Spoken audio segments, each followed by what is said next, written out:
Yeah.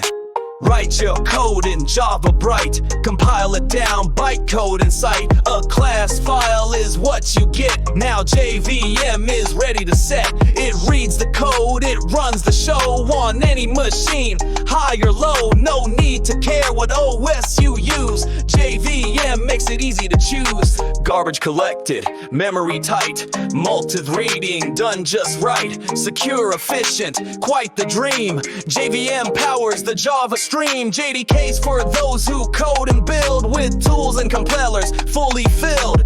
JRE just runs what's made with JVM. Your code's displayed. JIT compiles what's used the most, speeds things up, a silent host. Classes load on JVM's call. It brings your program to life, that's all. Write your code in Java Bright, compile it down, bytecode in sight. A class file is what you get. Now JVM is ready to set.